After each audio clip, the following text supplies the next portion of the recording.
First of all, let me say thank you. Reverend, thank you for that introduction. Thank you for your friendship. Thank you for being a mentor for so many of us.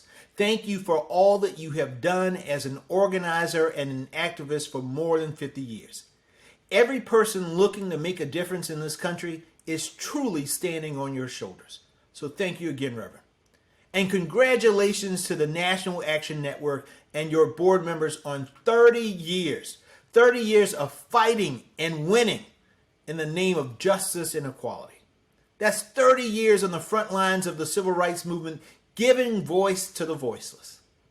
And I also like to recognize a dear friend from my home state of South Carolina who has done tremendous work in advocacy on behalf of the least of these in society. A special shout out to the Reverend Nelson Rivers.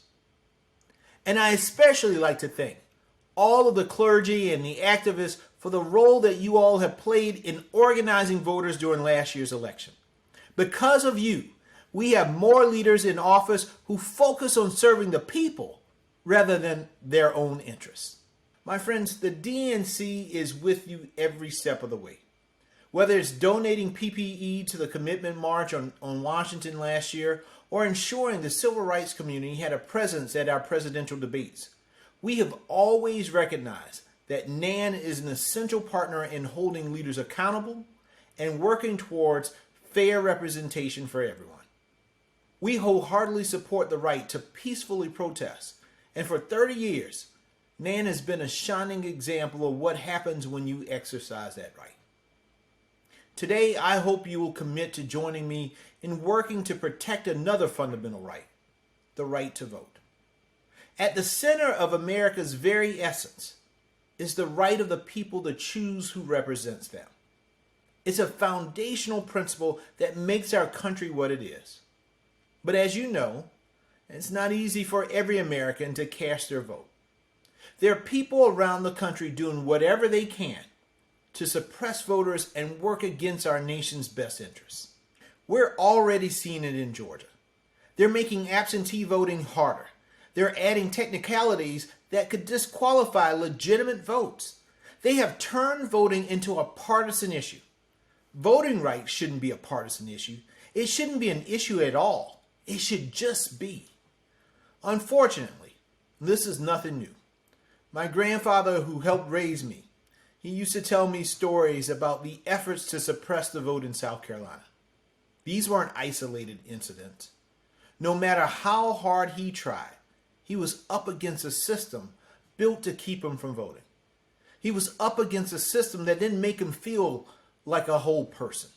In fact, the system didn't make him feel seen at all. He and I used to always vote together. It was a little thing that we did. Voting turned out to be one of the last things that we did before he passed away in 2004. After going to the polls one time, he and I sat on the porch. He looked at me and he said, "Never let anyone tell you that you don't matter. Never let anyone tell you that you don't count." I have carried those words with me throughout my life. I understand that we all matter. Our voices matter. Our votes matter. Our lives matter. Black lives matter. Now that I have two sons of my own, I try to instill those same values in them. If we want American democracy to thrive, we must fight so that every vote matters.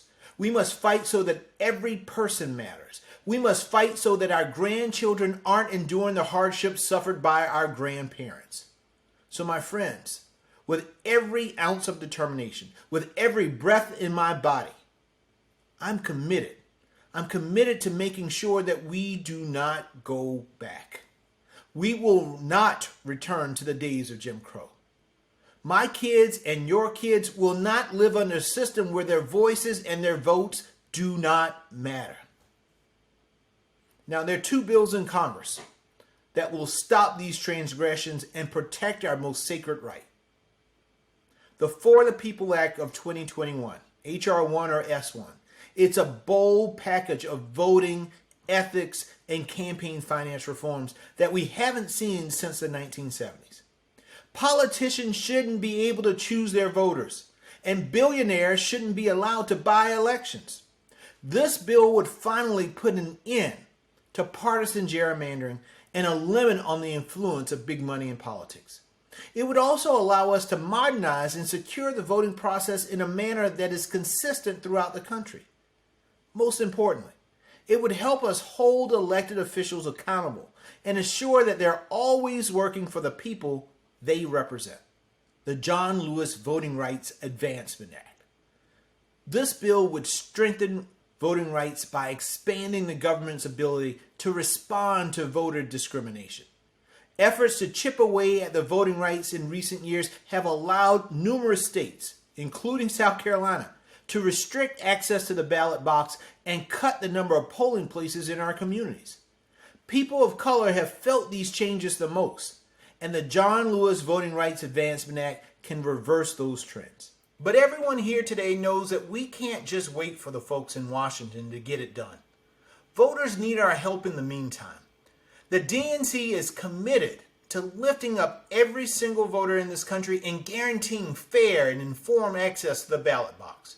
We're fighting every day to restore and protect the fundamental right to vote. As chair, it's my priority to carry forward the good work we've been doing and to build on the progress we've made. And there's a lot of progress to celebrate.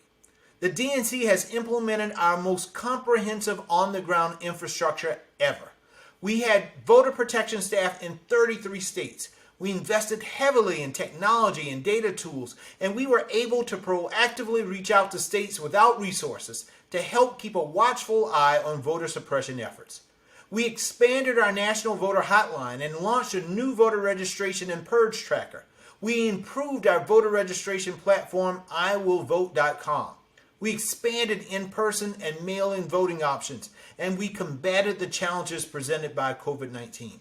And we filed litigation across the country to protect voting rights. My friends, I want you to know this is just the beginning. There's so much more we can and that we will do leading up to the next year's election, including building on our efforts to strengthen voter protection programs in all 50 states and DC and our territories and Democrats abroad.